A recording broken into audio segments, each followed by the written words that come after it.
Welcome to the weekend edition of the Average Joe Sports Show. Chris Schmidt and Bill Doleman will get caught up with Elijah Herbel and Mark Kraynak back from the honeymoon. I might have made a mistake last week. I didn't quite know when Kraynak was getting back from his honeymoon, so I don't think we sent him a link, and he may have been back. So in the text exchange last night was like, am I allowed back? I'm like, well, yeah. So we'll get some clarity there. Great news for Nebraska football with Luke Sorensen committing last night, 8 o'clock Central Time, 6 o'clock Anaheim time, and Nebraska gets a really good tight end. We'll hear some NIL thoughts from Trey Taylor. A good story about him on Husker Max. And we'll check in with Brandon Vogel and the Iron Horse, Gary Sharp. Sharpie's been killing it with College World Series coverage. Appreciate him. Elijah Herbel's with us. Elijah, brother, you've got a big old day umpiring, my friend. And were you blocked in on the coffee drive-through? Oh, no, I was just rounding up on my umpiring gear that I was pulling out of the washer. I was going to bed last night, and I went, ooh, I need a lot of things for tomorrow. I threw it in the wash overnight, woke up about 5 o'clock this morning, threw it in the dryer, went back to bed, and then was folding this morning. So we're all set to go now. I popped up at 5, and it's like, this is a unique opportunity to slap mama on the backside and say, sweetie, you need to get up because you have to go to work. And she just went, I mean, it almost sounded like she was a softball umpire that got a foul tip or something. I mean, but hope everyone's doing well. We got our starting 5 shout outs. We've got a event going on that I want to tell you about. If you're in Lincoln, the Snitley boys are participating in the tried and true part of the Boulder Peace Treaty. We will have a Mark Kraynak sighting. I need to know, and it's really on the spot. I'm going Geraldo/Springer here. But on yesterday's Average Joe Sports Show, the buildup was incredible. It was almost national title-esque to have Doleman sit down with Clausburn. You popped up a couple of times on YouTube and then went late 80s cable on us with the technical difficulties. Brother, I know the internet's been hit or miss there in SEC country, but wow. Care to comment, Bill Doleman? I was on the edge of my seat too. The identity of Clausburn. I don't know what happened. I was ready to meet the moment, and I've told you about I've got a Commodore 64 with an AOL 14.4 dial-up modem. My mic, it was a the one that Phil Sprague used to use at Memorial Stadium when he was the PA announcer. I do the best I can with what I have, and it just didn't materialize last night when it mattered most. Well, there'll be another 2-minute drill. We pray. Maybe the first forecast for football season down at Arrowhead can make it a reality. Elijah, thought on the missed opportunity with Doleman v. Clausburn on the Average Joe Sports Show yesterday. I mean, it sure was convenient. I'll just say that. That's the main thing. Oh, okay. That about do you? I'm back. Okay. Oh, yeah. Wonderful. I felt like at times yesterday we were being played like a fiddle, but it was convenient for both ends. The mystery lives on. Yeah, that's the nice way of putting it. We'll get our starting 5 shout outs going here in just a moment. MWL says, hello. Whenever I see hello, I just think of the Seinfeld episode where Jerry wears out his girlfriend, him and George. Hello. The other Dave is here. Justin checking in said, where's the beef? Justin, I believe, is asking about an offensive line commitment that may be looming. Nebraska wrapping up their June soiree. Black Hills Brennan doing it right as he's mowing greens and making vicious pin placements for those in the Black Hills at a gorgeous golf club. I have been shot down more times than I care to say about golf today. Arlo is in. Talk says, what's up? Clear and copious. Drink that pickle juice, Elijah. Maybe we get Clausburn on the show today to dispel the conspiracy. I rarely bother Clausburn on the weekends. Jeff Snitley in, part of the Boulder Peace Treaty. Mike is here. Corn Raider, best of luck at golf today. Break a leg. That's tomorrow. Or a foot. Yeah, no kidding. That anniversary's coming up. Michael Barrett checking in from Carolina. Sterling. Leave the German alone. This is the first time I've seen you all. Been listening for years. Amy, good to have you. Thanks for checking in.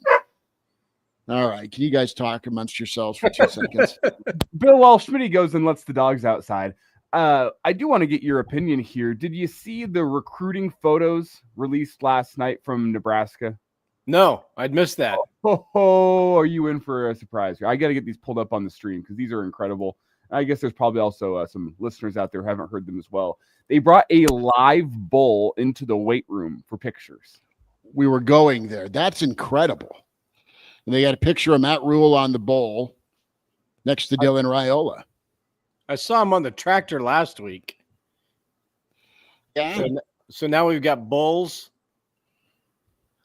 Bull tractor. It's I kind of do like them embracing the Midwestern ethos of Nebraska, right? Is that just me? No, absolutely they got to do that. They're fearless. I like it. Who wants to mess with a live bull? Not I. I do, in fact, have the pictures. Here we go. Okay, so there we go. That is a live bull. Matt Rule, Dylan Raiola, and Mark Kraynak back from his honeymoon. It's good to be here. Honeymoon. How are you, dude? So much has changed since I've left, apparently. Yeah. Why is Matt Rule going like Eminem on us? And then why are they on a bull? Because they can. Because Nebraska has the resources to do it. Yeah. What was that? Can we see that second picture again? And can we break down his get up? Okay. He's got the chain. Yeah. Yep. And the shades. Yeah. The classic script Huskers across the front of whatever shirt that is, which I'm a fan of. And the hat he was wearing with Dylan was the hat. I don't know that it was the exact hat, but it was the style of hat that T.O. wore. Oh, for sure. In the 95 Orange Bowl with the script across. Where does the steer come in? Is this like, come lunch? Here, you'll get steak? Lunch. It's the Midwestern ethos. Because did you see last week, Mark, they took pictures on a tractor on the practice facility? Kraynak was busy last week. Yeah. No, I have gotten around to seeing it. I don't know. I've missed a lot. All I know is Jack Caglione hit a couple bombs recently. I did keep up on that. But other than that, there was a wedding and Jack Caglione hit a couple home runs. And that's all I've known from the past couple of weeks. And now I see Nebraska bringing the drive-through lunch to the Osborne Legacy Complex. See, yeah. Are they going to butcher that thing like right there? Like just go straight primal? Well, that's what I'm getting at. My thoughts are either that thing was pretty old because he looked chill, or he was on the best tranquilizers known to man. I'm not quite sure which they did there, but there was some behind the scenes footage of that bull, very calm the whole time. So either he was too old for steaks, or I need some of his tranquilizers. I'm not sure which. I didn't see the tie around his junk that they usually do at rodeos, so that was good. Yeah, they weren't going to do that. That's one way to get rid of your coach. It looks like Matt Rule is safe. You know, Kraynak will dive into some recruiting thoughts, College World Series. Brother, we need a little play-by-play of just the travel, man, between San Francisco and Mexico. No, how we doing? Doing okay, doing all right. Yeah, I was here to Denver to San Francisco to Cabo, to Denver to almost Omaha. Okay, so I was supposed to come in on Tuesday. Tell me if this has ever happened to y'all. Have y'all ever aborted landing? Like Yes. a minute from landing? Seconds from landing. Yes, Chicago Midway. Okay. That's what happened. It was around midnight, Tuesday night. So there's a lot of storms in the area, right? We're just about to land. We can see the buildings, we can see the cars and everything. Like you can see land again. But dude, it was people were puking on the way down. Yeah. We were dropping like a couple hundred feet a second. Just like and it was just like, oh, this is probably it. This is probably punching up a will on text. It's just it was not good. Well, wait, were you on a Boeing airplane? Let's not probably. get sued. Yeah, it might have been down the entire airline industry. And Boeing, if you want to advertise here, we'll never say anything about that again. Let it be knowing I am still a Boeing stockholder. I believe in you guys. Are you really? Wow. You buy the dip. You buy the dip, and anytime there's an air disaster, it dips. Jeez. My God. I'm a businessman. Doing business. Really, a lot has changed. I'm gone 4 weeks. Elijah's a businessman. Matt Rule is a rapper. So we're just about to land, and then boom, he hits the equivalent of afterburners. I don't know what you call them on, a big jet, and take back off. They're like, well, folks, experienced a little turbulence there and a little unsafe for landing right now. So we're going to go to Kansas City and refuel and see if we can get you back to Omaha tonight. Land in Kansas City, which also like 10 minutes before we're about to land there, they're saying, well, we're expecting some more turbulent air there. So everybody's like, oh my God, I can't believe what's going on. It's just dead quiet. Nobody's saying a word. Everybody knows it's the end. And it's not. It is not. We land. Everything is okay. And then sit there for an hour. They're like, well, it doesn't seem like the weather's going to improve there. So we're just going to go over to the gate and we'll take care of your hotel. And we'll pull us up to a gate. 10 minutes go by, nothing happens. Like, well, folks, it appears they pulled us into a wide body jet gate, and this is not a wide body jet, so things aren't quite fitting, and we're gonna have to get towed to another. I'm like, oh my God. So didn't even get to the hotel till like 3:30 in the morning. And anyways, but now I'm officially back. Like officially back, right? Adjusted time zone wise, sort of, and ready to break down some skurs. That's time change out west can mess with you. Well, everything's so much later. It's subtle enough, and it a couple days, no big deal, right? But after a couple weeks, it's a little bit of a thing. Send money. That'll help if you don't mind. Did y'all see Chris? Did Chris show you the picture of him with Snoop? Yeah, we've lived through that. Okay. You mean fake Snoop? Yeah. That's the part that's like really. I wouldn't have admitted it. I'd have just gone with it. But see, I thought far be it for me to be a part of a conspiracy with identities and all. I just because you ran into him going to the elevator. What'd you think, Kraynak? I thought it was him too, but then at the same time, I was like, he's a little shorter than because I thought Snoop was like 6'4". Yeah. Speaking of celebrity impersonaters, we bring Stanley Tucci to the show. Yeah. Yes. Brandon Vogel joins us from Counterread, counterread.com. Vogues, how are we doing this morning? I'm doing well. How are you guys? We're good. Have you before, right, about how Brandon could totally pass like as Stanley Tucci if you were trying to do it in front of drunk people? Yeah, that's come up. That's come up in the comments. I like KGB from Rounders as well. Just get him a red tracksuit. Googling Stanley Tucci. Vogues, have you ridden any bulls lately? I have not. I usually try to avoid that. In fact, I would say I've never ridden a bull. I saw earlier one of the comments asking about Texas A&M and an event at a bonfire.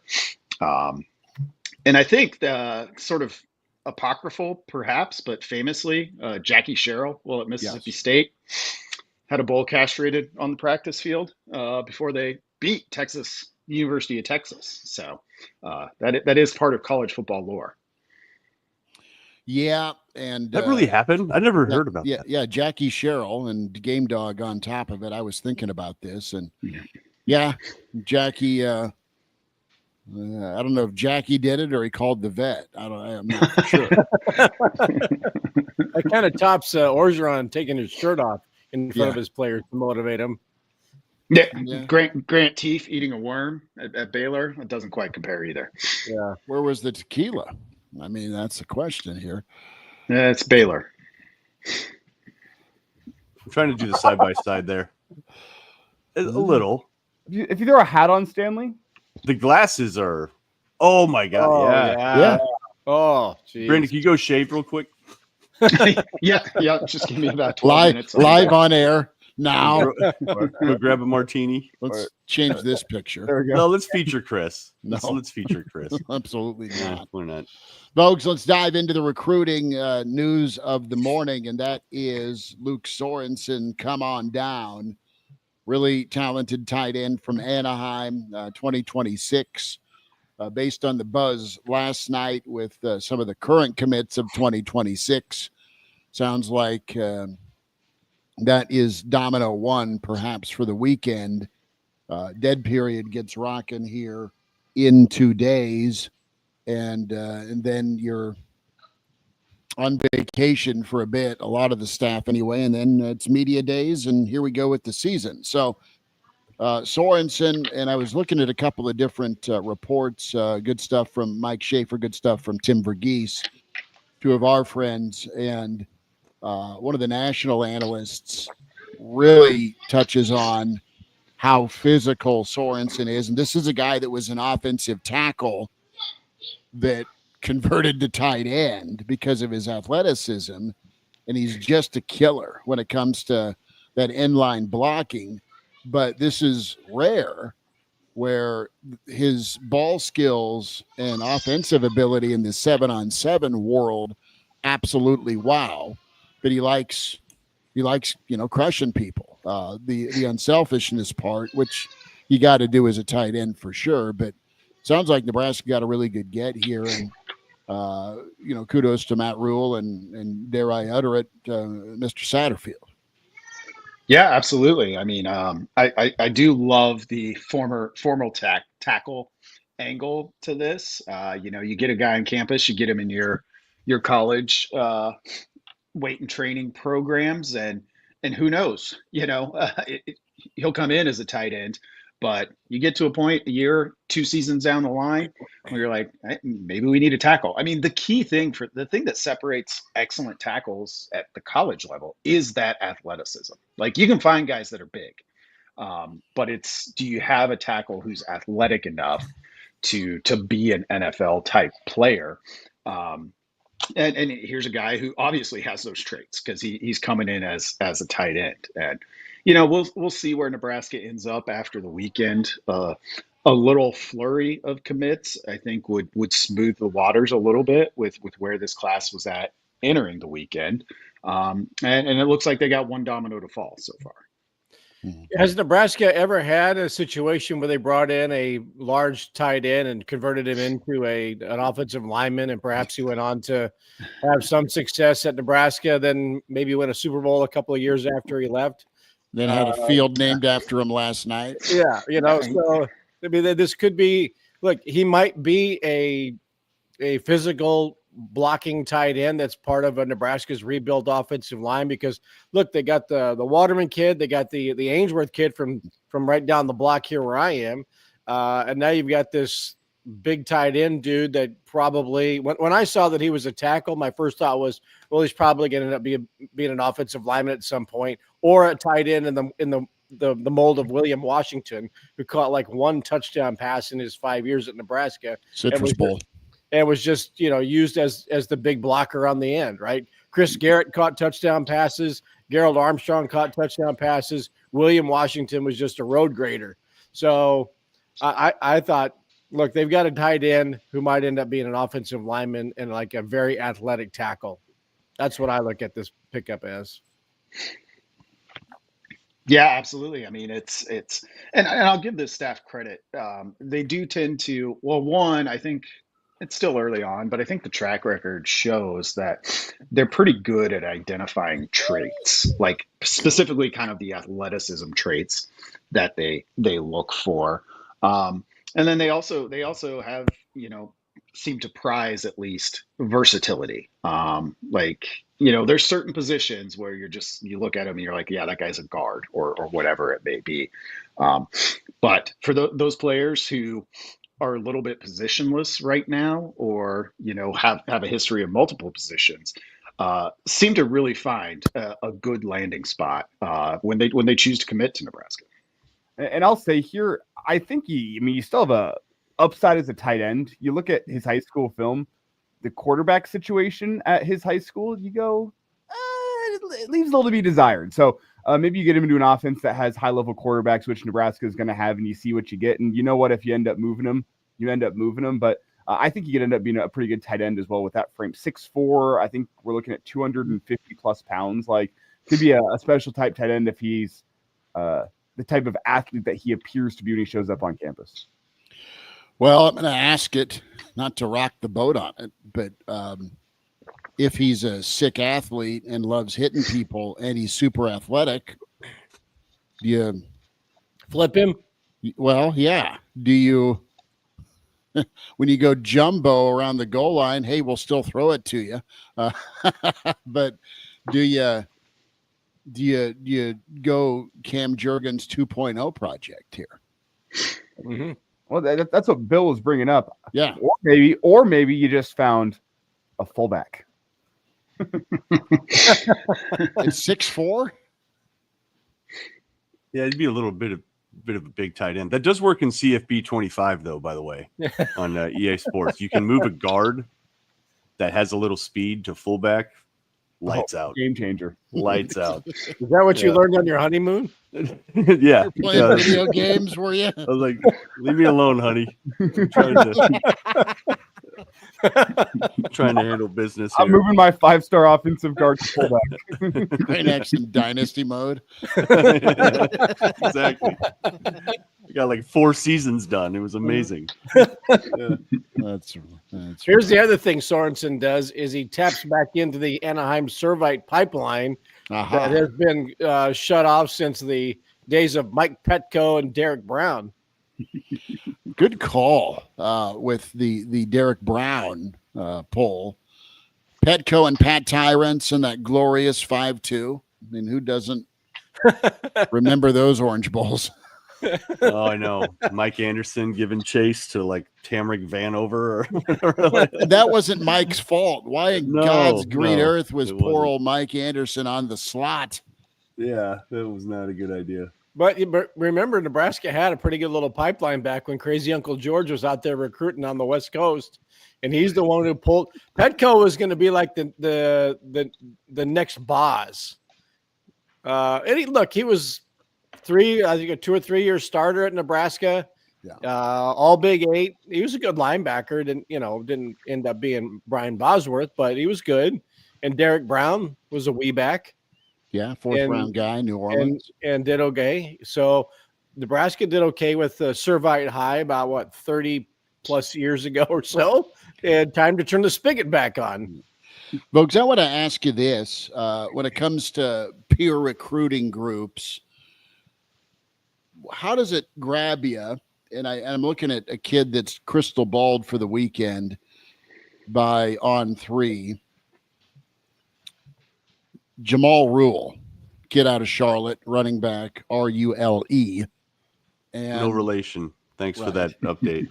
But I look at his offer list, and there's NC State, there's Fran and Syracuse, and then there's Jonathan Smith in Michigan State, and I don't know who the hell's at Virginia Tech right now, so forgive me. But then there's Nebraska, with almost an 85% per On3 predictive percentage. I like, and it's nice to be in the running with Ohio State or Alabama, especially for the defensive line targets. It's nice to be in the running with Texas for some of the skill guys. And it's good to get kids on campus, and Nebraska did a phenomenal job of that here this June, getting kids that have extremely impressive offer lists, Ohio State, Michigan, especially on the lines of scrimmage. But I look at two coaches with Fran Brown as well as he did at Syracuse last year, and of course his relation with Matt Rule from a talent evaluation standpoint. And then Jonathan Smith, that dude can develop and coach. I think we think things could go well in East Lansing with him at the helm, especially at quarterback. And you know what? That's not a bad list. It's not some big names, but it's a couple of the right names with their head coaches. Yeah, it's a little bit interesting too. Well, in a couple of ways. So, Nebraska landed an offensive lineman last week from Mississippi, who NC State was pretty close on, I think. So it's interesting to see him collide with NC State a little bit. That's kind of a new one. I think the Syracuse intersection is going to continue when you look at not just, I think, similarities in evaluation, given Fran Brown's history with Rule, but also, he's an East Coast guy. So particularly for those East Coast prospects, they're probably going to be in on a lot of the same guys. Virginia Tech, Brent Pry is showing up on some hot seat lists there. They're one of the teams that actually has one of the few power conference teams that has fewer commits than Nebraska at this point. So Virginia Tech seems to be treading water at best a little bit in terms of recruiting. So against that list, you would, I think Syracuse is a real threat with how Fran Brown has recruited there. But recruiting is really range bound, and you like to think that it's not, but much more often when it comes to guys that are actually going to commit, like you can get guys on campus and you always want to try and aim high. Nebraska is going to collide with the Syracuses of the world a lot more than it's going to collide with Texas. Mm-hmm. It's interesting to note, out of the 6 recruits or commits that Nebraska has right now, 1, 2, 3, 4, 5, 6, they're all 3 stars. Are we concerned about that? Are we concerned that you're not getting 4 stars, 5 stars? Maybe they're in the pipeline and they're coming. The question's how far down the board are they? Yeah. With who they want. I mean, presumably there's a top 8, top 10 per position, right? And how many lines are on the whiteboard? Where are you at right now? And what's the gap between 1 and 4 or 5? Yeah. Yes. Yeah. Go ahead, Mark. Oh, yeah. I was just going to say, and it's not that 3 stars can't become great. That's not it. But your chances of them being great go up when they're a 4 or a 5 star. That's all. Yeah, they do. And I mean, I think Chris hit on it. Like, it's all about kind of that internal evaluation. And where are those guys in terms of the coaching staff's pecking order? Objectively, like I looked at this for Thursday's newsletter at Counter Read, and like the average 247 player rating for this commit before Nebraska got its 6th one is low. Like the past 2 classes, that average player rating have been 2 of the 3 highest since 2011 at Nebraska. So this staff has done a good job, I think, at elevating the average level of a recruit in the class. This one lags a little bit. And, this is kind of what I wrote on Thursday. Like, the time we get to December, Nebraska will have a class that's probably right in range with most of its other classes. It's just they're behind what this coaching staff did, particularly the last 2 seasons. But don't you think at some point, if there is success early, and Nebraska rattles off 2 or 3, 4 wins, that there will be some in-season commits from some of these guys? Christian Jones didn't, commit until after Nebraska beat Colorado, right? And that was the most coveted guy in Nebraska last year. That's an in-state guy.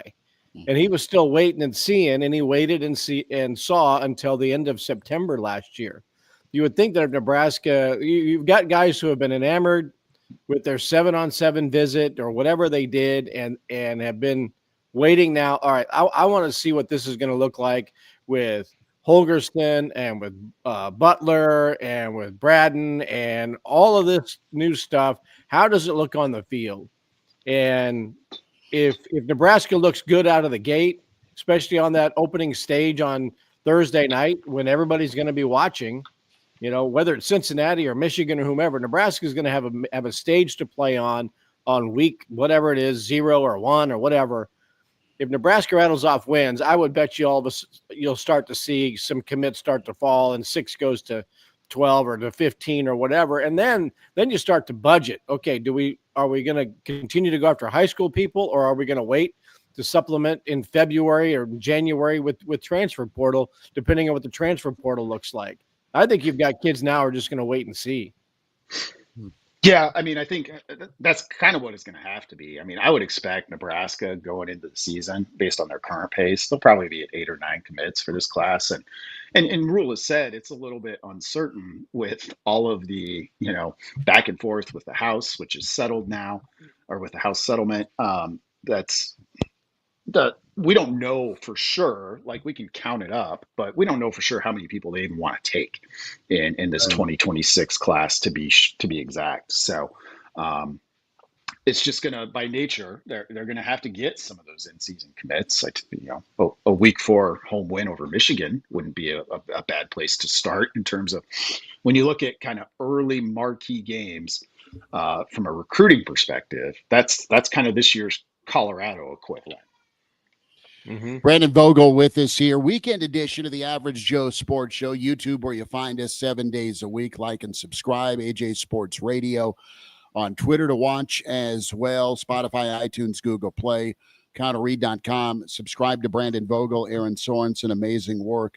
I'm looking at a couple of names that are high value targets for Nebraska. One is Sone. Nebraska's put in the legwork for the international trip to Sweden with Coach Braden. He was in on a camp.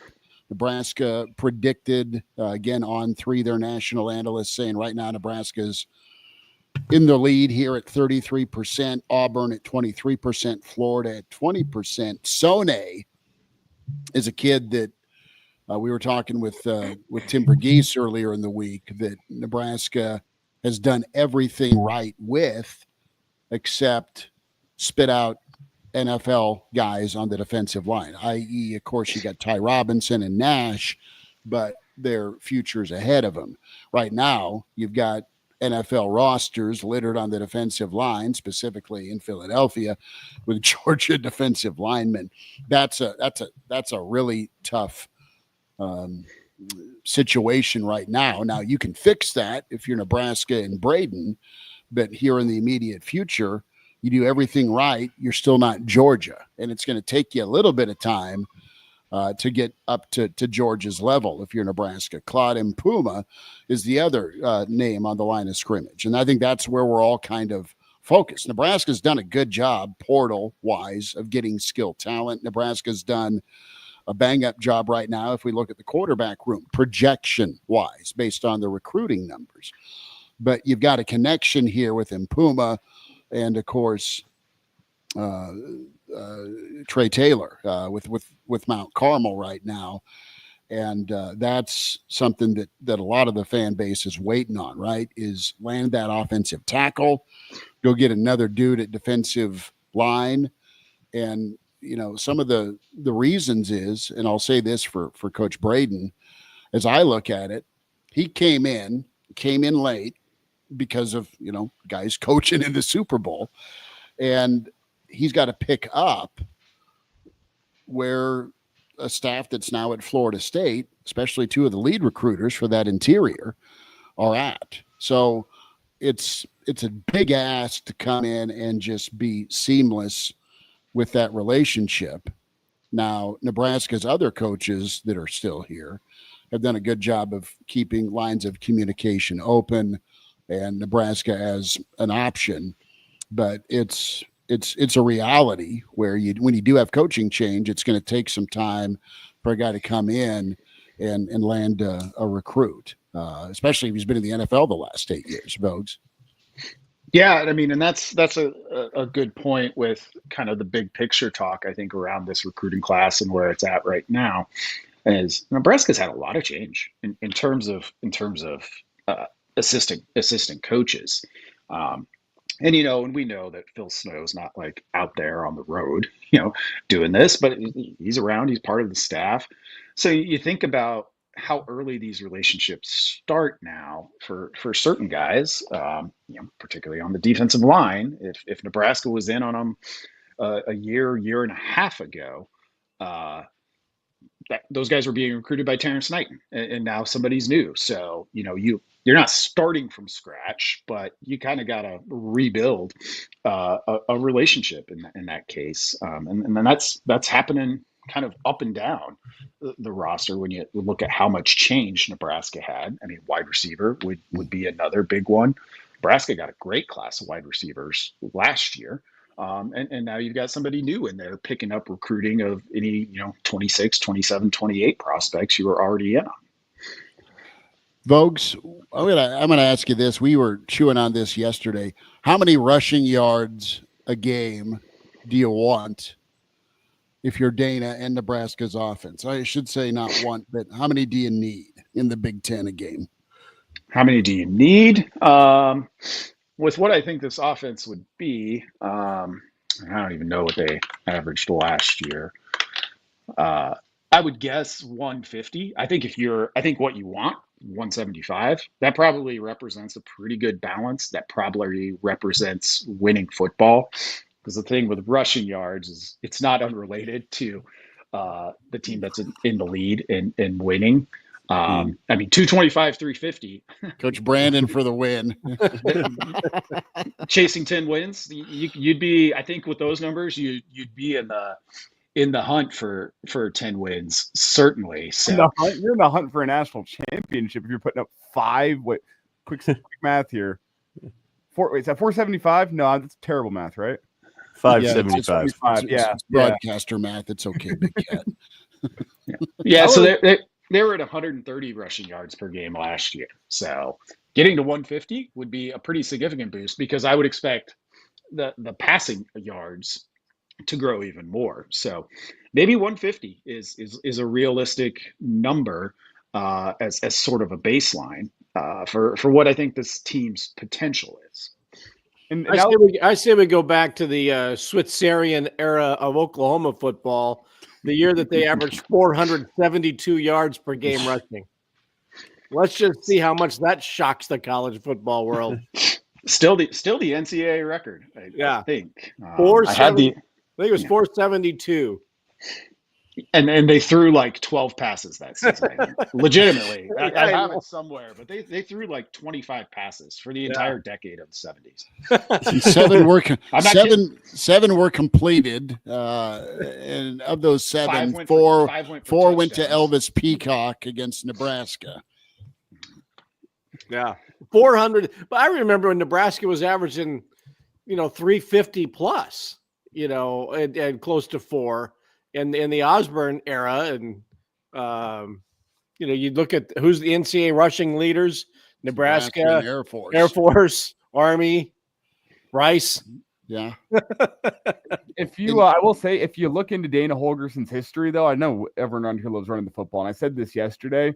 Almost no correlation between rushing yards per game and total offense. There's a pretty direct correlation between passing yards per game and total offense. And obviously, he's a guy that. I think he uses the pass to set up the run, so the more effective his passing offense is, usually the more effective his rushing offense is, and that's what kind of opens everything up for him. But very direct correlation through his entire history as an OC and as a head coach between passing yards per game and total offense, where he's had teams that ran for 200-plus yards per game on the ground that offensively weren't great. Can you imagine recruiting to Oklahoma in the wishbone era? I mean, it was one thing for Nebraska in the option era, but recruiting a wide receiver to come to Oklahoma at any point during the 1970s. That's why Tinker Owens is still the most famous wide receiver in Oklahoma history until about 1988. How in the hell, Vogues, did Nebraska get Irving Fryer and an option offense with the number 1 pick overall, wide receiver Nebraska? Yeah, that's a great question. That's incredible. That would be a story worth revisiting and really digging into, because I don't think I know that much about like his recruitment. But for him to, as a wide receiver from Nebraska, to be the number 1 overall pick, pretty crazy. That is. Vogues, what's happening this weekend with Counter Reed? What are you looking at next week? Yeah, so hopefully the Nebraska will get a handful of commits here, and we'll certainly be keeping up on recruiting early in the week. Back on Monday, I broke back out from last off season, the unknowable series, looking at some of the things that are difficult to know with much confidence about Nebraska, because I think those things kind of end up deciding seasons. Focused on the wide receiver group and pass recruiting for the most part. Pretty good group from Nebraska. I think this is a intriguing one. So continue to dig into those. I think next on my hit list for that series is, does Nebraska have the defensive tackles it needs? Because there's a pretty interesting correlation between winning big and having very good defensive tackles. Mm-hmm. Well, that's the question, isn't it, man? You got guys that have played and performed well, but it's a whole lot more snaps that'll be needed versus some situational snaps. Vogues, appreciate you, brother. Have yourself a weekend. And how can folks subscribe one more time? Yeah, just head to counterread.com. That'll get you pointed in the right direction. You can sign up for free, get a look at what we're doing, and then there's also 2 subscriber exclusive newsletters a week. So hopefully you like what you see and want to join the fold. All right, join it. Vogues, appreciate you, bud. See you guys. There he is. Yep. The Iron Horse back at it. Hi, boys. How we doing, Gary? We are doing well. How are you guys doing? I'm good, and I like Hey, what you Mark. have. Wanted to do a grand reveal for you. John Deere and Steer under the Gary Sharp name with the weekend edition of the Average Joe Sports Show. Can you land either? Just asking for a friend. You know what? Like, how many people have ridden a steer and drove a combine before? I've ridden in a combine and I've waved at a steer. Okay, like maybe if you're like from Hyannis, you've done that. You've done both of those. Grandpa had always played Johnny Cash, and I'd be in the combine with him out in McCook, Western Nebraska, as a youth or ute. And I'm sure, as we made our way to the field, there was several steers there, and we could smell them, of course. And but yeah, never got on a steer. You know what? I think yesterday that recruiting picture that is circulating all over the world, you could tell if you were a true Nebraskan or not, because someone said, "Oh, he's sitting on a cow." No. If you know your beef and you know your meat, that is not a cow. That is a steer. Okay. Show title: Know Your Meat. Well, I think that's important in a lot of different aspects. Yeah, because you don't want to eat something that's bad or raw or pink. Yeah. Well, oh wait here. Hold on. You like the pink? I know there's a double entendre there, but I'm a medium rare to rare man myself. I'm a medium rare guy too. Sharpie, how do you do your steak? Medium well. No. And that's why I was there too. I was there. Now I go medium. Like, step down a little. You're safe to go medium. I know it's weird. I go medium. I want the steer blushing at me. Well, looks like it's just you and me for steaks, Elijah. Now I feel like a savage going for rare. You're a little bit, no, you guys are fine. I mean, I didn't, when we all got together for our little Christmas dinner, I didn't judge. I maybe snickered, but I didn't judge. I am in full judgment right now on that. But can we all be in agreement here as recruiting for the month of June is winding down, that please, to Devaney upstairs, please let Nebraska win, because if they don't, we're going to have to shut down the border and mute everybody that is outside the 402. Hell, we might have to mute a lot of people that are inside the 402. Just win, please. Just win. Okay. Thank you. And it's interesting because if these recruiting pictures, I feel like with the John Deere and the steer, you're embracing that Midwestern Nebraska ethos, but it quickly becomes you pile on Nebraska if they don't win, because look at these hillbillies with their tractors and cows, and they're taking recruiting pictures. What hills? Can quickly flip. Hey, less hills. They might belong to Council Bluffs, but don't you guys also think so? You have to, everybody, when you get like June is just the car wash for kids, okay, that are trying to pick their school, and everybody has facilities that they pump, and Nebraska has a little bit of an edge there with their facilities, but I don't want a kid coming to Lincoln just because he likes the facilities. Okay. Right. I want something ahead of that. So at least Nebraska is trying to be memorable. It might be to other people that are not following Nebraska, rooting for Nebraska. They might go, those guys, man, they're a joke. But you have to be different. And I'll give Rule credit. They do think outside of the box. They are unique. So when a kid leaves here, because they all take the same pictures, like you remember, they all had chains and they were all on the throne, and then everybody had a boom box. Nebraska's just added a different element. So when somebody leaves here, they have that memory and that kind of sticks with them. So, it's always Nebraska's in your mind. Now you got to be able to close, but I'm okay with doing that kind of stuff. It's just if you don't, what you do on the field doesn't produce, then that gets used against you. That's why I've always said the Rule era, and he is the greatest PR coach that Nebraska has, is either up here or way down here. There's no in between. It is either boom or bust. You got to embrace who you are, and even kids to this day, we're talking about their 7-on-7 experience. It wasn't all cornfields. I mean, that line has been delivered from the time Bob Devaney walked on campus and thought, yeah, I might decide to come here. There's not all cornfields, right? So Nebraska has proven to those kids that they've gotten to come in, that it's not all about that Omaha and Lincoln are not that far apart. You actually can fly in. Mom and dad can get here. It's not that tough. And it's actually, a couple of nice downtown areas that got some things going on. So Nebraska is not taking these players out to Shickley and showing them detasseling.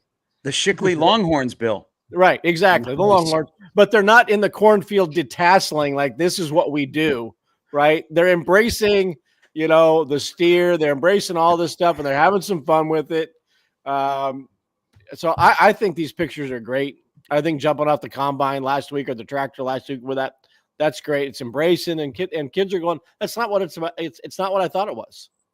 And so when people start hearing it's not what I thought about us, maybe I need to go take a look too. Now all you got to do is go back to what you said, Gary, what I said earlier. Christian Jones did not make his decision until after Nebraska beat Colorado. You have a great show against Cincinnati. You somehow sneak past Houston Christian and Akron, and you beat Michigan at home on national television, and you might get a haul of players who may start to make a commitment in the middle of their senior seasons, and 2026 doesn't look so sparse. Which it does right now. Right. Yeah.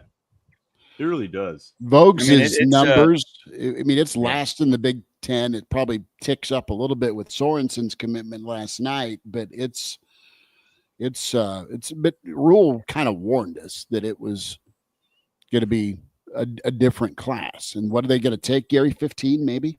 Yeah, but okay, it can be a small class. And granted, I'm not going to worry about this class until we get to opening day in August. And if it's still sitting in the same area, because there are, whether it be a week from today, or I think Puma is a week from maybe tomorrow. 29th, yeah. Jones has one on July 4th. There's a July 1. I mean, there's some that Nebraska is really in the mix for that are coming up on their commitment dates. So I'm not going to panic yet. And yes, it's going to be a small class, but they need some blue chippers in it. Mm-hmm. It's been all 3 stars. We're talking about that. Yeah. Is there any kind of measure right now? I haven't seen it, because I see that there are, hey, here's your best incoming transfer class, right? Like they'll rank that, and then they rank recruiting classes. But is there anything that ranks the combination of that? Right? It was because that's ultimately what we're talking about nowadays. Because your transfer class can be, half the size, if not a little bit bigger than a traditional recruiting class. So it's really about per year. You can look at the isolated recruiting class, the isolated transfer class, but what about that combination? I think I saw Right. something this week that looked at 2023 and 2024. And I think Nebraska, if you combined portal and recruiting class, they finished 8th in the Big Ten year one rule. And then I think 5th last year when you look at portal projection anyway. That's the more important thing anymore. They right? were top 8, top 10 with their portal haul, according to ESPN. Yeah. For what's incoming. But ultimately, what do you see on Saturdays? Yeah, and it's so we've seen this. There have been recruiting classes that have turned into black holes that have ailed coaches previously to rule. And what they're doing in 2025 in the month of June may turn into a great 27 class. But if that 26 class is a black hole and all of a sudden you got to supplement it with a huge portal class, at some point that catches up to you. Yeah. Even if you turn around and you have a great 27 class. So, I'm not going to push the panic button again for a couple of months, but you look around the rest of the conference, like your peers, Nebraska seems to be way behind. And I mean, not just last in the Big Ten, but look at Illinois. I mean, boys, you got to start paying attention to that man in Champaign. If you're buying future stock, are you buying the guy that we make fun of because he has a little bit of a weight problem? Not anymore. He also has a problem where he wins a lot of football games, or Lincoln or Madison. If you're buying future stock on where the program is going, are you going for Bielema or the combination Rule Fickle? I'm buying stock right now in Illinois, and I would buy stock in front of. I'd pick Nebraska over Wisconsin. I mean, I think another problem with Wisconsin is the fact they're going to court now after for tampering. I mean, that's an awful look. They may be right, but it still looks pretty brutal. Hey, that goes back to real quick. Somebody in the stream posted about Missouri front loading their payment to, 17 million NIL money to the guys right now. And will those players be there now? So are we seeing is there a contract now? Yeah, there it is. Rhett mentioned that. And I saw that in passing the other day and didn't really do much of a deep dive on it. But are they going to make these players sign contracts and stick around? And then you combine that with this Miami, Wisconsin situation where the lawsuit was filed, yesterday or something. That I find this interesting. If Missouri's now going to have contracts and this is going to be the start of, you got to lock them in, and then do you really want to go out with each other that long? Well, aren't there buyouts? Isn't one of the things, and again, there's so many things are still moving. Isn't there buyouts? Like we do have contracts, like coaches buyouts. We will have athlete buyouts. Is that correct? Yeah, I don't. That's again, I didn't do enough deep enough dive on this. I was just reading the Wisconsin Miami thing. Yeah. I saw the Missouri thing in passing. Brett brought it up in the stream, and so yeah, that leads to what you're bringing up here is what are we having contracts, and what happens when they want to break up? Well, you want to break up. Thank you for your service, and your paycheck is done. You need to be able to protect yourself if you're a collective. But if Missouri's front loading its money to those players for a couple of years, what if those players want to leave? Nebraska's got one of their best players from their last recruiting class on campus now. Yeah, there's got to be some fine print, I would think. Now, yeah. That's why at the beginning. I mean, it's all about what you set as a precedent. I'm into reward and retention when it comes to spending money, and I know you got to play the game with high school kids, but man, I'd have a hard time if I was running a business paying for unproven talent and tend to say, you come here and you can use us to increase your value. We will take care of you if you come in here and put in the work. But there are so many schools that have screwed the system that kids are being paid a gobsmack of money before they ever get on campus. And if you set a precedent in your locker room that we're not going to pay for somebody that has not proven themselves, we're going to pay for you guys here that have proven yourself at the college level. I don't know. It's a tricky balance on how you manage everything. And I think you got to be careful about what you do to your culture, because that locker room is tight. And if guys are getting paid well and they're not performing, everybody knows it. It happens in professional sports too. It is a situation where in the NFL, everyone's getting paid really well. And you got a handful of dudes that are getting paid really well in the college locker room. And some guys are getting some, and some guys are getting minimal. That could create some problems. Harbaugh was right with the one more year fund, Gary, to your point. Yeah. They created that. They kept guys around. But it is an absolute crapshoot with where you invest, who you invest in. All right, are you going to be right? And is this player going to help impact you with a portal get?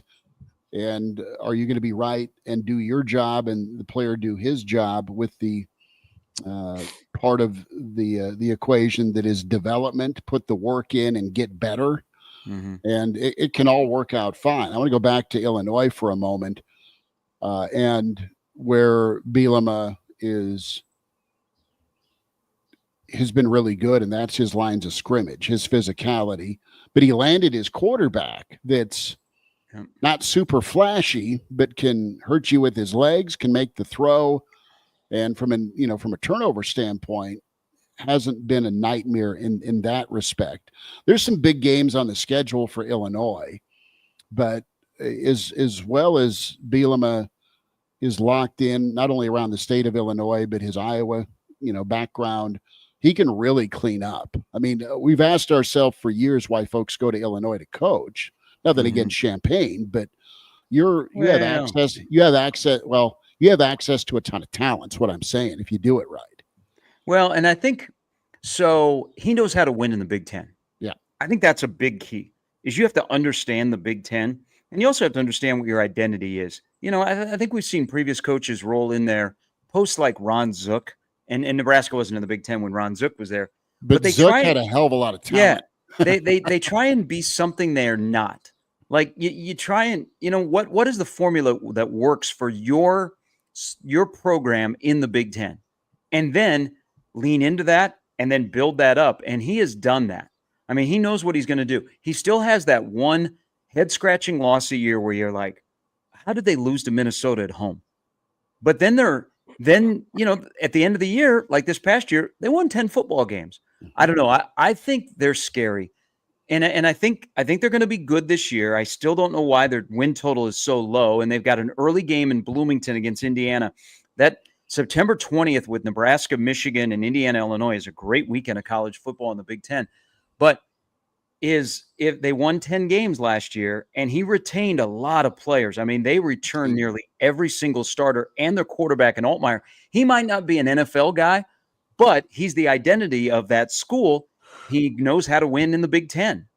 So I'm watching them. I'm watching them closely, and the fact that they have backed up last year with a class that is number 7 in the country in recruiting, I'm like, whoa, they might have something going here. And remember, he lost his defensive coordinator, who he really liked in Ryan Walters, and people thought, they're done. Well, and they just keep moving along. Illinois may replace Wisconsin. Mm-hmm. I mean, I think they already have. Long term.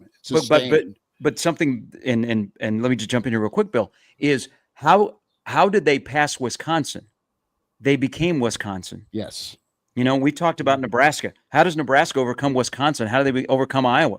Do they have to become them, where they're good in the line of scrimmage and good on special teams? Mm-hmm. No, I think with Altmaier coming back, he's J.J. McCarthy light.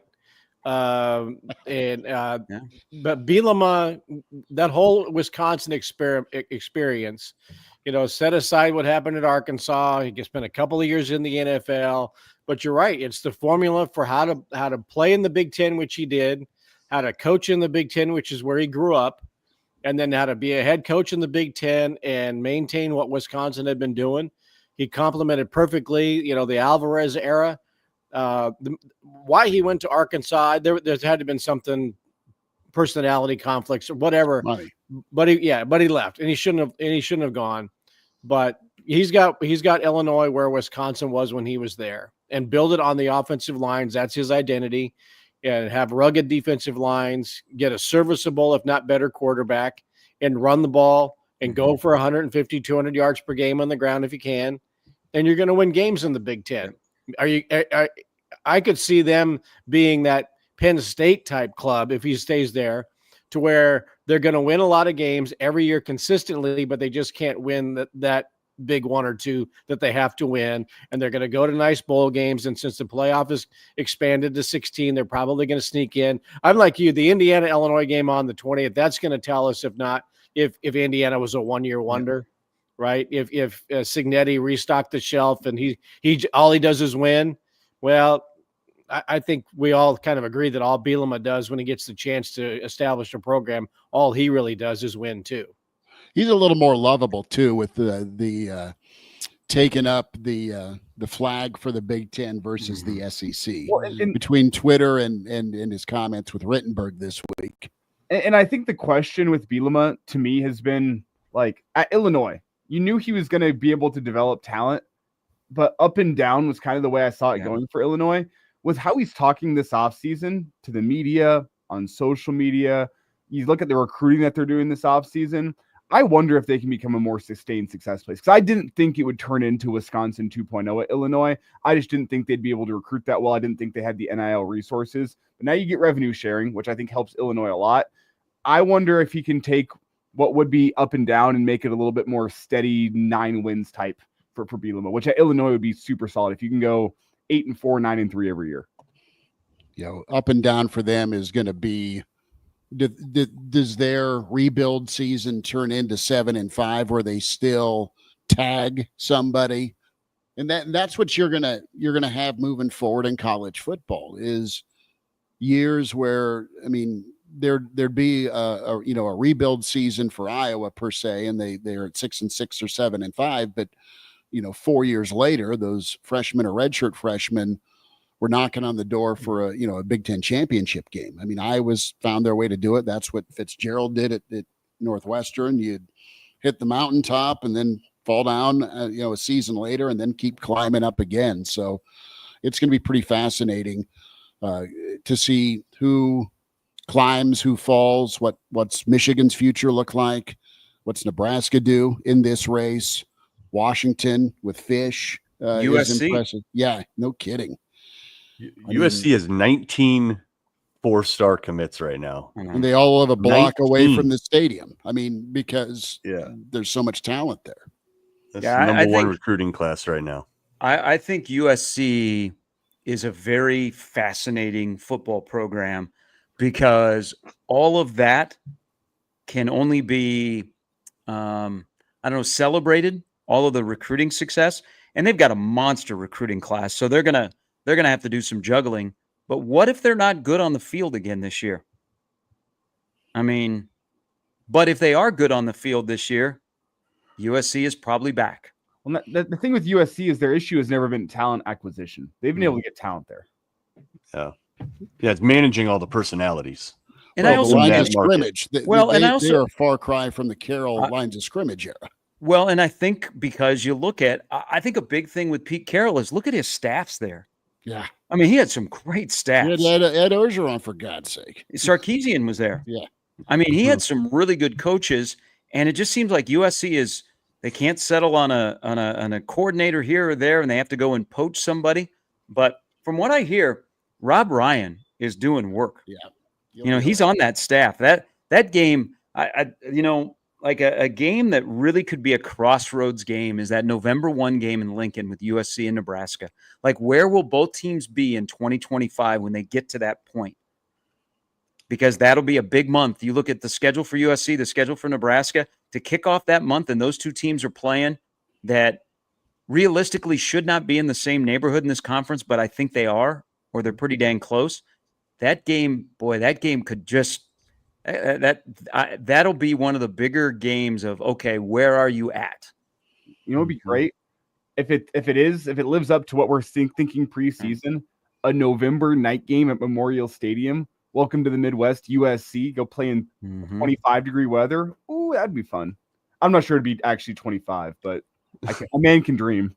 Give me no wind and low 40s. And I think USC would be coming off a bye after they played Notre Dame. Yep, because they have Notre Dame the middle of October. Yep.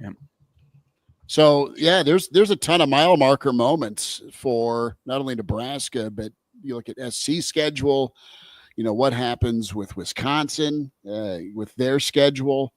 It's brutal and really brutal. And then there's the Illinois factor. Does Oregon kind of not skip a beat with the new quarterback?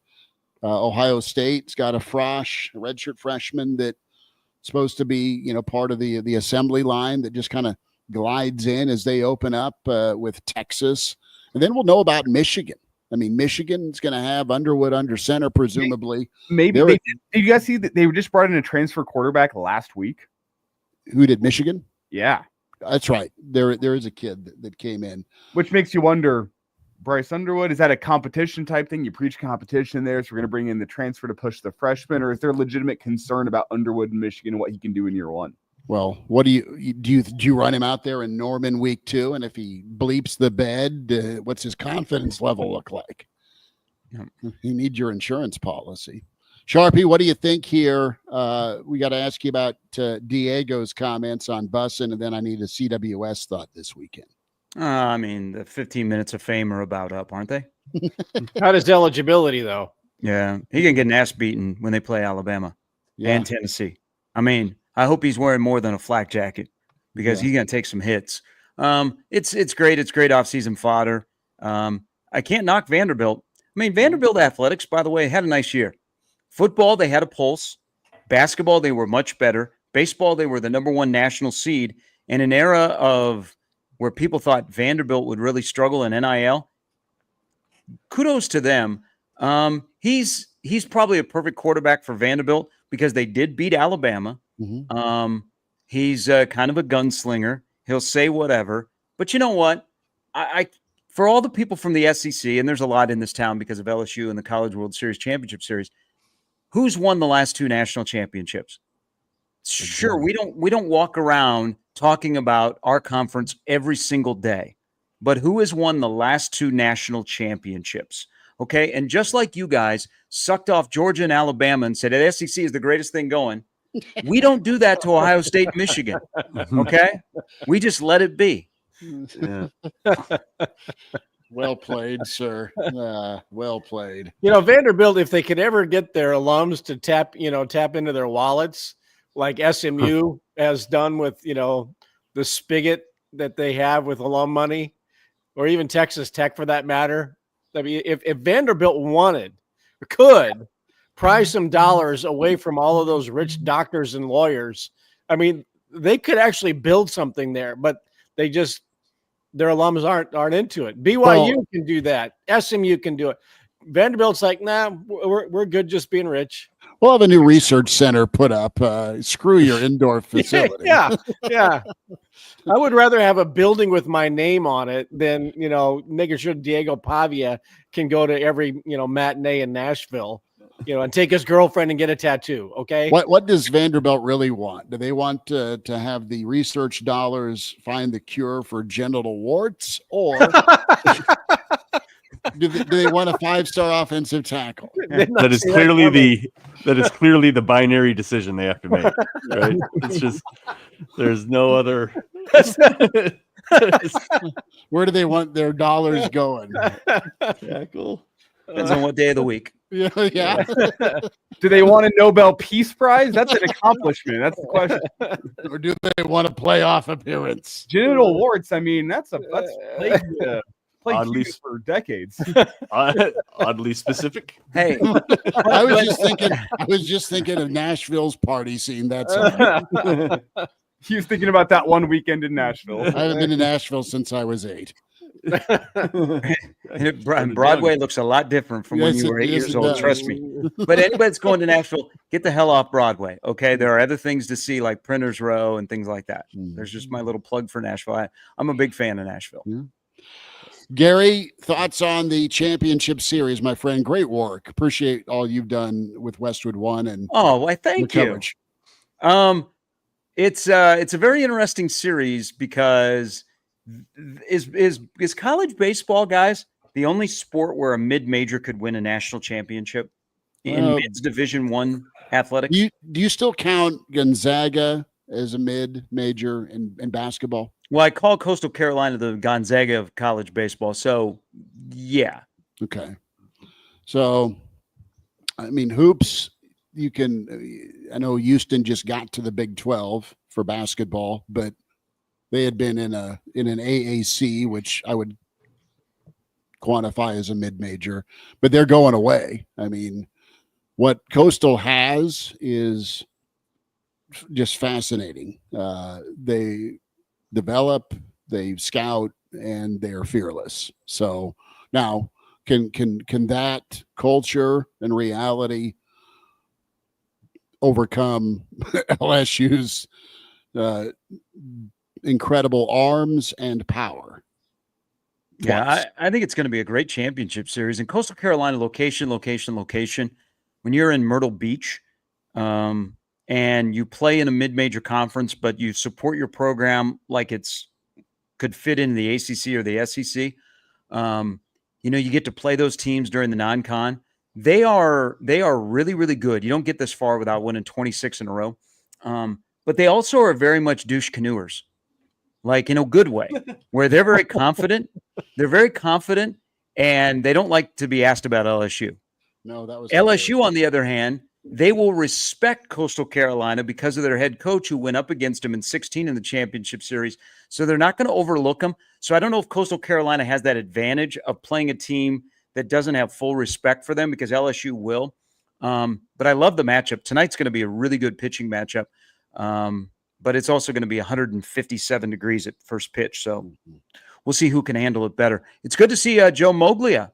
Joe Moglia is in the dugout for Coastal Carolina. He's back in Omaha. I was just looking that up and just asking about that. Like, how much of a difference has he made ever since he decided to go become the head football coach? And now he is the chair of athletics. So I've gotten to talk to him a couple of times. First of all, Tim Beck has been up here. People forget that Tim Beck is their head football coach. So Kevin Schnall, their head coach, who, if he's my head coach, I love that guy because he is all business. Doesn't smile, looks straight ahead. This is what we do. I don't care if you like us or not. This is what we do. We have a process, and we're going to win baseball games. But if you're on the other side, you're like, I can't stand that guy. But he's perfect for Coastal Carolina. He says that Joe Moglia is the most important person ever in the history of Coastal Carolina athletics.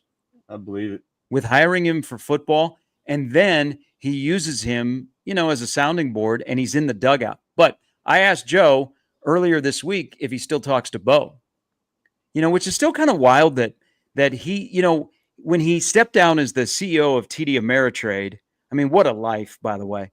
And he joined Bo's staff as like an advisor, that Bo never made the move to put him on the field as an assistant coach. And then he worked for the Nighthawks and then made his way to Coastal Carolina. So I said, do you still talk to Bo? And he said he still does. He still, 3 or 4 times a year, they'll exchange some texts or a phone call or whatever. And so I asked him, I said, do you think that Bo would ever find his way on I-80 and stop into Lincoln? And? Hell no. No. But would he ever find himself in Myrtle Beach? Maybe. I don't know. It's just, he just said Bo is, Bo's doing well. And because I said, do you think he'll ever get back into coaching? And he said, I don't think so. I think he likes his life right now. I don't know that he would work and play well with others. Not that he's not intelligent enough to do it, but I think the NIL era would drive him completely nuts. Yeah. What is he doing? I know he's got a podcast and all that, but what is he doing? And he's not an old guy either. I think he lives in Youngstown, and he just keeps a low profile. He probably goes to the coffee shop every morning, plays a little golf. Does he strike you as a golfer? Oh yeah, he played. He played. Yeah. Okay. He and was it him and Doc went to Augusta? with so one of the there owners, is members. there is a story that the LSU people have shared about Bo this past week, that Bo and Jimbo Fisher butted heads when they were at LSU together, like big time. Yeah. Yeah. This isn't going to turn into a Bo hour. I always go back to this, whether it be adding Joe Mowgli as an advisor. You look at some of those early staffs that Bo had, damn, they had some guys. Mhm. They had some dudes that could coach some football here. They just couldn't stick around very long. No. They got chased out of Lincoln.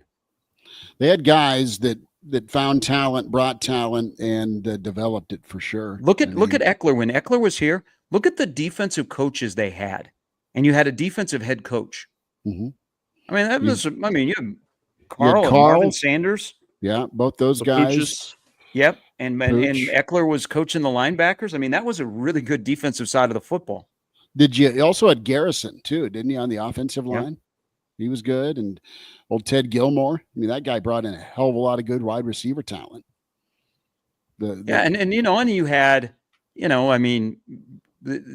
I think we're past this. Rich Fisher got knocked because he was a golf coach.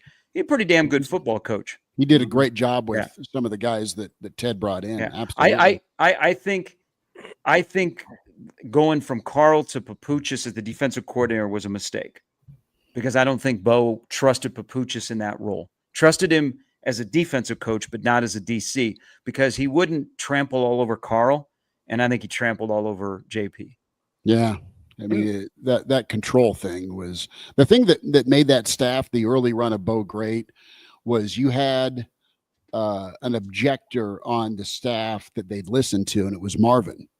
Marvin could question that staff, i.e. the Pelini brothers, on X, Y, or Z.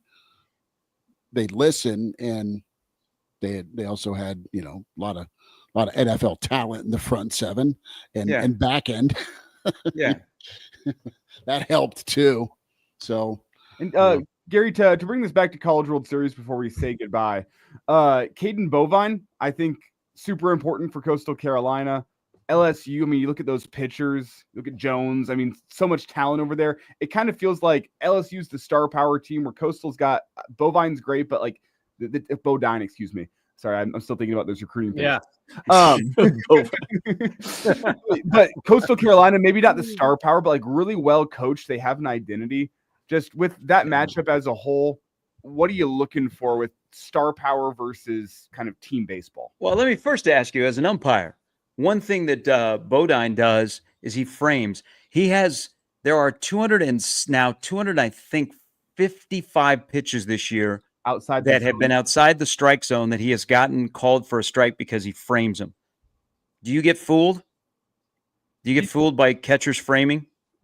There's okay. Let's be clear here. I love it whenever a catcher can frame really well, because I like those borderline pitches that it makes me go, you know what, I can call it a strike and no one's going to yell at me. Like, that's what I enjoy. A lot of times you can tell, and a lot of times you go, you know what, you framed it so good, strike two. But the place where they can get you, those low pitches, there's sometimes where you see it come in, you go, that's a ball, and they frame it and you go, was it? So the low pitches outside in, as an umpire, you can usually tell, but those low pitches that they come from the bottom up of the zone and they frame it up, it does make you go, ooh, I don't know. Yeah. I wouldn't say you get fooled, whenever they're framing, but there are times whenever you go, ooh, I don't know. That was a good frame job, wasn't it? Yeah, and you know what? That's going to be a lost art when ABS comes into play. It's going to be, I think, a lost art, unfortunately. I think your breakdown, Elijah, is spot on. Coastal Carolina 1 through 9, they're relentless.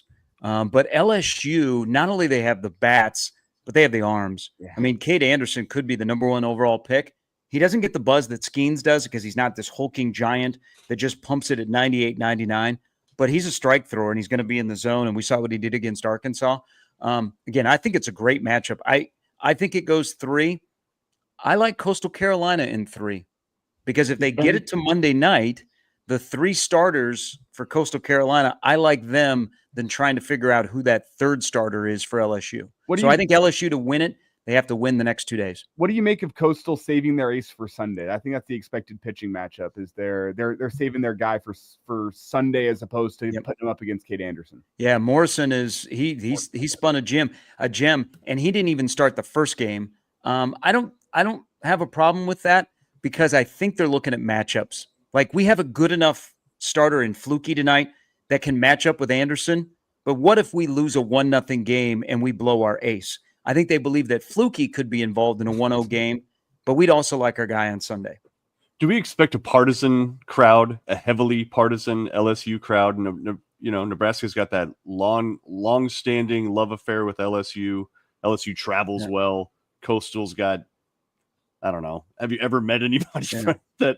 Oh, I went to Coastal Carolina. Like there's just not a lot of humans walking around. The teal is real. They're here, but I'm telling you, the LSU fans are everywhere, and I think Nebraska fans relate most with LSU fans because we have passion for football. They have passion for baseball. LSU fans always come to the College World Series regardless if the purple is here, and I think there'll be a predominantly LSU crowd. But if Coastal Carolina is winning, then I think you'll see some people that are like, is it Chanticleers? Yes, it is Chanticleers. Chanticleers. It is. Oh, which is a rooster, by the way. It is. So Ord is the Chanticleers, Ord, Nebraska, the Roosters up there. This is pronounced Chanticleers, and their head coach will remind you, do not pronounce their nickname incorrectly. The moderator of the NCAA post-game press conference introduced him the wrong way, and he went on this tirade about people are going to learn how to pronounce. It's the Chanticleers. Okay, look. What's up with the state having two chicken mascots? Cocky and I don't know what they call their mascot. That's a great point. Yeah. Look, who was on the kind committee? of insight people join here for? Who was on the committee? And look, look, I come from the land of the Jeffs, but who thought Chanticleers was a great nickname for? I mean, first of all, it's complicated to say. I take it over South Carolina's nickname. No, I'm. Bill likes the Cox. Easy. But seriously, when they had the nickname committee, right? Let's go with Roosters. I mean, I don't. Buy the T-shirt. Myrtle Beach is such a tourist trap. Conway is very beautiful, and it's a little bit. It's in the Myrtle Beach area, but I'm a snob when it comes to South Carolina along Highway 17. I'm a Charleston guy. Okay. And then you go north and you got to go to this. Oh, it's just a tourist trap. And you got all these T-shirt shops on the side of the road in Myrtle Beach. I don't know if there are roosters that walk around like Key West or Ybor City. So I don't know if that's a thing in Myrtle Beach, and maybe that's where they got the nickname from. You guys ever been to a place where they just let roosters roam? Go to Key West. Key West, the roosters are roaming all over and you can't touch them. Or Ybor City. Yeah, which is just out, on the edge of downtown Tampa. I will put that down as something to do before it's all over. Go find a place that has roaming roosters. This also adds to the conversation. We need Ord High School to be better in athletics so they come to state tournaments so we can talk about their mascot. Okay. Or the Jeffs. We'll give the Fighting Markowski a phone call and say, brother, you and Doug Duda, let's get some NIL money going up. Ord used to produce some Nebraska football players back in the day. Who? There was a linebacker. Because I remember Markowski, but basketball. That stretch up there. Because remember St. Paul, Lauren Kaiser? Yeah. Oh yeah. Yeah. There was a run in the 90s where there were some pretty good players up and down. Jeff Ogard came from St. Paul. Yeah. I mean, he was giant. Oh. Well, and then you had the Paul Brungart, you had, Raymakers, you had, that area. Ogard, I think at one point during the Amigos drive-through era on 14th did a 97 crisp meat burritos. He'd only worn number 98. It's high quality ingredients in there. Why is it small town? Jeff Quinn was from Oregon. Okay, there you go. Why is it small town Nebraska guys always have an Amigos story, whether you're from Auburn or you're from St. Paul? Wow. Because that's eating Why good. is it just small town Nebraska guys? Because they didn't have an Amigos where they grew up. And so Amigos That's is a like damn oh my God. Subway gas station. That's true. Right. Has Nebraska football And a- been and good a- and since a that pizza Amigos Hut. went? And a Pizza Hut. Well, here's a little fun fact for you guys. You got anyone here UFC fans? Anthony Smith, Lionheart. He's from Nebraska. And he actually got his start in UFC or MMA. He saw a flyer at a gas station Subway, which is the most small town story of all time. He saw a flyer at a gas station Subway for MMA, and he signed himself up, and he became a great UFC fighter. So anyway, that's just a side note. That's a great story. Gas station Subways, and it set something off in my brain. What was that flyer all about? Who posted that? Was that the UFC advertising there? Dana White come down to wherever the hell he grew up and was like, this is how we're going to get our next guy. I think it was like some small town fighting organization. I'm not quite sure. Huh.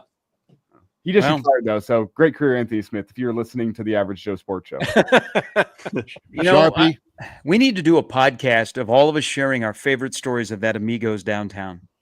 Oh, then we got to get Woody on. Yeah, how long is it? Tomorrow? It's been closed for what, 4 or 5 years? And they don't tear the building down, or nobody's moved in there. It's a shrine. It's a historical landmark. Hey, if you wanted the tea on athletes at Nebraska in the 90s, 2 a.m. you were rolling in there, Sheriff Woody, and then standing there paying for every student athlete's food, Jimmy Williams, Danny Nee's top assistant. It didn't matter what sport you were in, football or basketball. Hey, God Jimmy rest was Jim. breaking you off some crisp meats. yeah, I don't believe that was legal, but it didn't matter to Coach Williams. No, he's Y'all just making notice? sure just making sure the kids got all the O Street soaked up and they got home okay. Have you noticed that the closing of that store coincided with the availability of Amigos at Hy-Vee?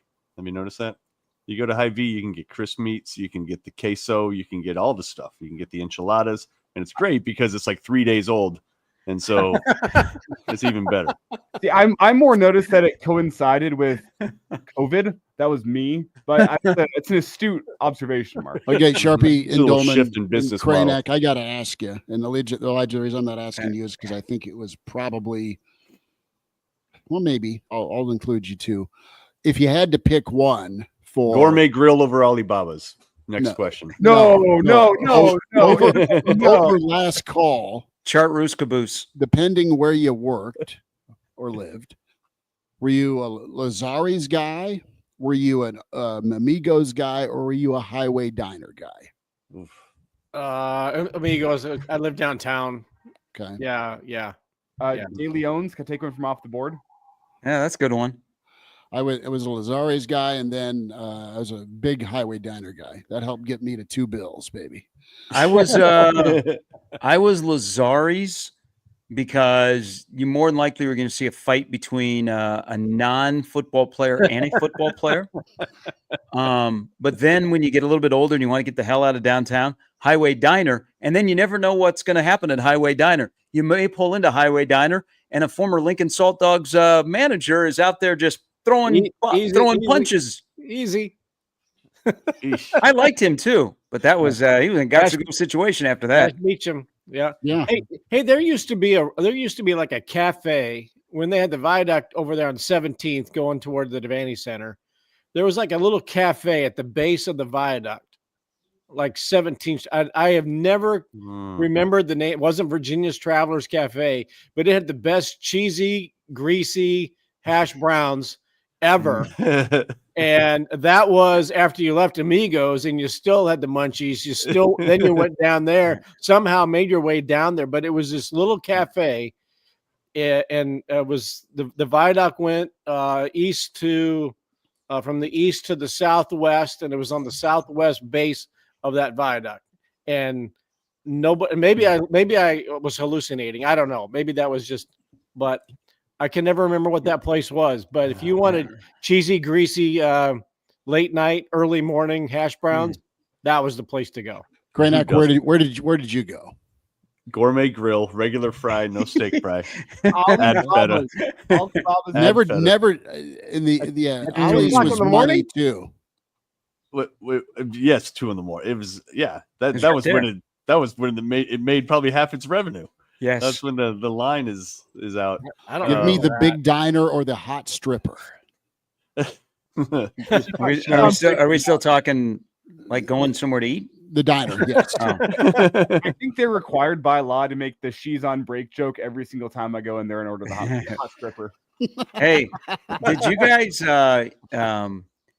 ever go to the and I try and tell people this, and they say I'm crazy, and sometimes I think I'm hallucinating. Did you guys ever go to the Denny's that was right across the street from Memorial Stadium? Oh yeah. Before my time, but No, I hear lore. Isn't about that wild that there was a Denny's restaurant across the street from Memorial Stadium? Which side? Not I don't remember that. across the interstate, but like literally across the street. right Like where the by Champions Club is?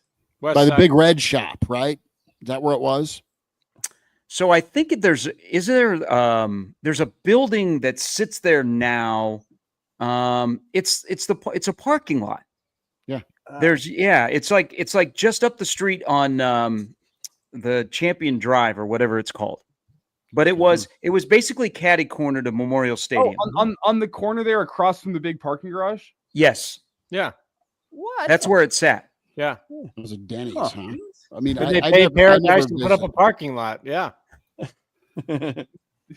Wow, this was. I mean good. that would have There was been a Taco Bell downtown, like on the third tier of someplace, right? Dolman and Sharpie with O Street.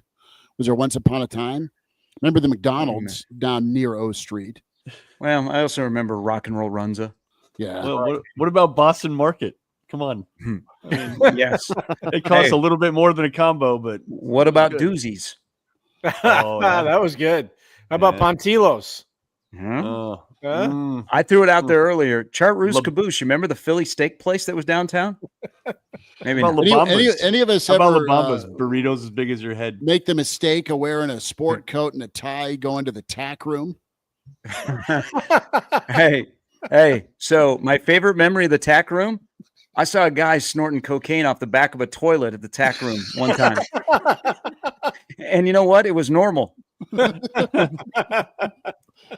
The tack room is still is the tack room still open? I think it's shut down, but it's Oh. right on Cornhusker and 10th, right Yeah. as you wave at Belmont, and you get done doing a city TV game for old Bill. Well, and he's like, hey, let's go get a drink, and you roll in there, and you have your sport coat and tie on because you're doing TV. And Schmidt And goes straight to the toilets. Well, yeah, thanks. No, it's not a American Psycho reenactment. No, it's a situation where it's Animal House where you walk in. Oh, I'm gonna die. We would They made me take the tie off. we would periodically after a Lincoln Stars game just meander around the corner. Yeah. But our go-to, and I saw somebody posted on social media that they got a hand-painted picture for like their birthday or Father's Day, P.O. pears. Oh, nice. Peanut butter Man. burger, the Jiffy Yep. burger. Used to P.O. work there. pears was one of a kind in downtown Lincoln. I They worked never there. shut down the tack room Facebook, by the way. I'm trying to show it here. Oh, you Still found there. it? Yeah. April 12th, 2014, Saturday night is all right for partying. I went to the Karaoke Tam at night. O'Shanter last Saturday. Devaney there? No, Um, but Look at there. Look at there. oh yeah. You never knew what you were going to see inside of there. Like, why would you not? I like how Why they would post you that- not come visit us? I like how every other post on their page is from 2014, but their profile picture is from 2022. Did you guys notice that? well played. Sharpie will holler tomorrow. Maybe we'll resurrect the. I would go spots to they more hit in soccer Lincoln. games at Hibner if the tack room still existed. Well, let's just reopen it. The average Joe's tack room. Bill? Yeah, sure, absolutely. All part of the empire. The screening process to be the bouncer at the tack room meant you could invade a small country and win, I think. Hey, somebody just chimed in. They go, "Oh yeah, you probably went to P.O. Pears, and then when there was a line out the door, went to the queue." Never made it into the queue. I was there for amateur night once. Yeah. Okay. They don't have doors on the stalls. Oh, No. I remember when Q was the precinct. Yeah. I went to the queue on amateur night, and somebody I worked with was dancing. really? Didn't know they were going to be dancing. Very awkward. Did you make eye contact? Did you see him at the office? How could Like you the not? steam room? How could you not? She was the nighttime DJ on Froggy. know exactly where you're going. Yep. Yeah. Yeah. Okay. Uh-huh. Okay. Now, Yeah, people are- you go there. people You are go there. Googling- Amateur night. Googling, We had a group of guys and gals. We decided to go to the queue for amateur night, which was a strip night, and she comes out, and we're sitting right there in the front. It was very awkward. The bunny like that- won that's like Wednesday that scene night out at of- the Grove quite a bit her sophomore year. She It's like won this- money there. Yeah. Let It's me like that think. scene out of Varsity Blues when the teacher comes out. Yeah, that was Wednesday nights at the Grove, right? Yeah. Yes. Yeah. Matter of fact, Yeah. it was. Bunny's on the Wall of Fame. Now, before I get all creepy, are you being serious? That's the story we tell. Oh, okay. All right. Then I don't remember seeing her or clapping for her. But yeah, so this former coworker came out, and we were right in front, and yeah, you couldn't not make eye contact, and then the awkward conversation the next time you see her in the hall of Broadcast House. What'd you do this weekend? Yeah, she was running an escort service while she was a nighttime DJ. I remember that. Yeah. Everyone I was needs in the to building at the time. Ask I her remember for a hearing friend, these. is she still in town? There's a lot of No, Googling I think going on right now. I think she got moved out pretty quick after that became a thing. But she continued radioing though. she did, and she was really, really good. But she did 7 to midnight, and while she was doing that, she was running her escort service out of Broadcast House. Hey, some of us umpire, some of us run an escort service. Side Side hustle's a side hustle. Wow. Sharpie, I thank you for leaving us with that, as we'll pick things up. See, I'm glad that Kraynak, because Mark, you were working at Broadcast House at the time. You know who Yeah. she is. Totally. And I remember the Yeah. whispers about all that and just being like, seriously? Like, wow. Okay. Interesting. Yeah, she'd get off. She would do business like people would pull in the back parking lot at 44th and O. Oh. That's when Okay, radio so was. so when you say she was running it out of the, like she was really running it out of Broadcast. Yeah, House. she would set Okay. up. She would set up meetings. Yeah. We Putting didn't your have blood any of in that. broadcast, huh? We didn't have Oh my any of God. that with Chuck, Dale, Kathy, and Ward at KFOR. I don't recall any of that. And yeah, you run Art Bell late at night. Yeah. You kind of avoid that. Oh my God. You I at could 8 do a whole o'clock hour on Art Bell. would at 8 o'clock you would transition to Larry King. Cleveland, hello. I mean, for a time we had Phil Hendry that was quite hilarious. Oh and- my goodness. Yeah. Phil Hendry was shocking yeah, to hear. Yeah. too good. Mhm. Sharpie, enjoy your ball game today, bud. We'll holler tomorrow, 10:30. All right. All right. We'll see if we can get the LSU fans to play or sing neck.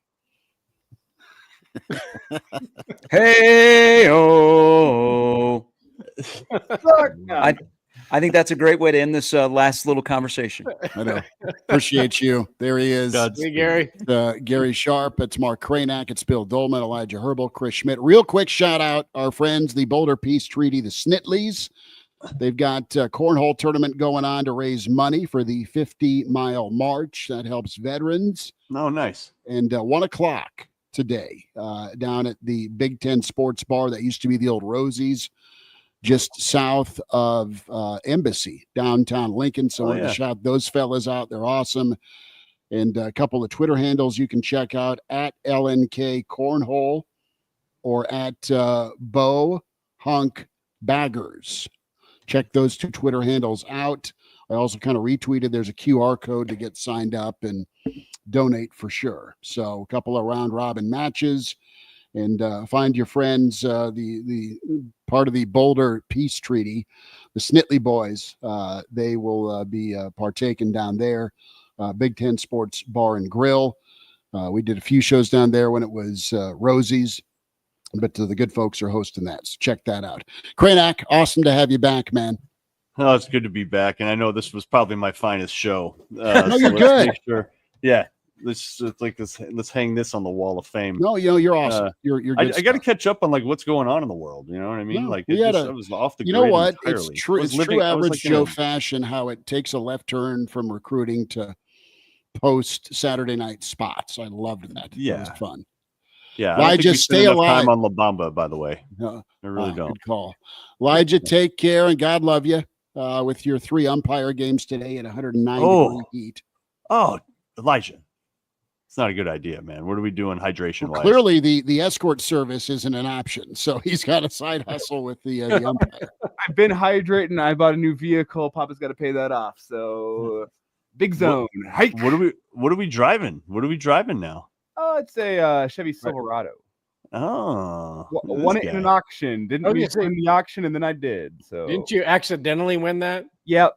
Sometimes you throw down a bid, not thinking you're going to win, and then you win, and then you got to find some money. Since Dana Holgerson doesn't have a vehicle, we are going to get Dana Elijah's Impala that doesn't run, and maybe Dana can soup it up and get it. Or Dana can just jump in the back of the Silverado. Yeah. Elijah can swing by and give him a ride.